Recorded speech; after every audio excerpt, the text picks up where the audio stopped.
Hey, I'm Art Manoyle, artist of Spent Shells by Helper Wesley, Cyberstrike by Hodgehouse, and an unnamed game. Today's video is about character designs and how to help guide you through making one. This tutorial is going to be structured into 3 big old parts, and for each one you'll get a little badge. The 3 parts are planning, placing, and prettying. These are the 3 general pieces of how I create a character, but remember that when you are following a tutorial, it's a lot better to use the tutorial as a supplement, and that your process is always more important than following a tutorial to a T. But with all that out of the way, let's get into part 1, planning. When you're making a character, try to get down all of your basic ideas. What I mean by this is whenever you're making your character or planning it out, always get a bunch of words that will help you to figure out what kind of character you want to make.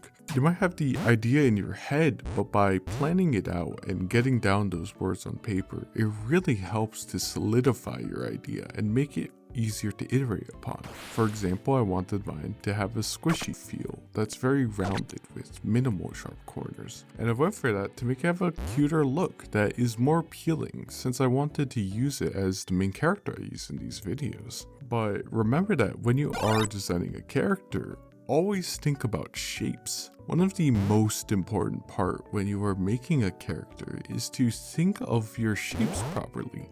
Think of it as when you're making shapes, each one will have a point. Each one has a purpose that will line up to the different words you have designated. It'll help you to plan out their personalities, ideas, backgrounds, stuff like that. So for example though, a square could be arrogant or stubborn, a circle cute, a triangle smart and cunning. Remember though to always push your character designs if it's cartoony. Even if it's realistic, you can usually get pretty far away from the whole realistic feel. Planning is the foundation of a design though, the id to your superego. I personally will, whenever I'm spreading, plan out the basic shapes for when I'm trying to figure it out. But remember, use your preferred process. Now that we have our planning down, let's get the placing. This is usually my second step, but remember that you can always combine the two if you want to. A lot of people when they're designing a character like to combine the 2 different steps and get it into one big mush. At this point though, you can make a silhouette. Think of a silhouette as the combination of all the shapes that we talked about. The silhouette is what makes your character to stand out and makes them more recognizable. Here's an example of where we use those shapes we made while planning and how it gives them a stronger silhouette. Keeping your design simple helps too. One of the best examples though of a simple design that you probably haven't thought of is Among Us. Among Us has a fantastic recognizability to the point where people everywhere will see it in stuff like fire alarms and trash cans, literally anything. But by using simple but recognizable shapes, it makes it a super strong design. Now remember though that when you are using this process or making a character design in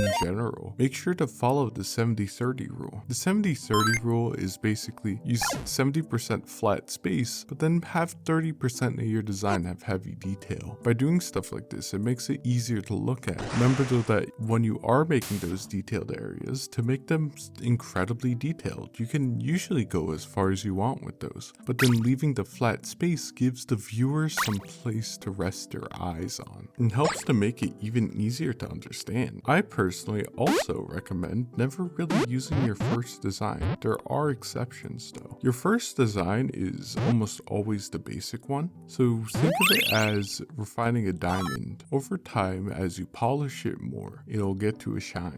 Remember though that when you are making a character, make sure to be careful with it. A character is a piece of your brain. You cut it out and refine it. A lot of times designs can be pretty messy and pretty poorly planned, so by planning it out better and placing down your stuff properly, it helps to make it have a nicer feel. It feels like you cared for it. Last step in my process though is prettying. This is the final step, the 20% to your 80%. So what you do is you take all the designs and the stuff you planned out now, and you take the best one you have after placing everything, and you make variation. Reason why I'm saying to do this is to keep the design fresh. Remember the diamond thing I mentioned? Well, this is pretty much like this. This is where the concept plays in. As I said, make sure never over detail and make sure to really cut down that diamond to a polish. If you're having trouble at this point though, and you can't really think, you maybe haven't planned out the character, maybe make a mood board to look at what kind of character you want, or let your brain flow free. But a simple way to make a design better is to give it stuff like accessories or weapons. Really anything goes. You can really show a character's story by giving them something such as a memento, a ring, some earrings. Like I said, anything goes. For example, my character has a paintbrush but other characters in media have their own things too. No accessory is really too great to use. Think of everything when you're making a design as a house. Your planning is the foundation, the placing is the room and the roof, and then the decorations around the house and inside of it is the prettying. That is the general gist though. When I decided to make this tutorial, I wanted to make it more of a tips and tricks and to help get people over roadblocks they might be experiencing while making them. Anyways though, that's pretty much all. Wherever you are, have a good day, evening, or night, and have a wonderful day pixeling. Goodbye everyone.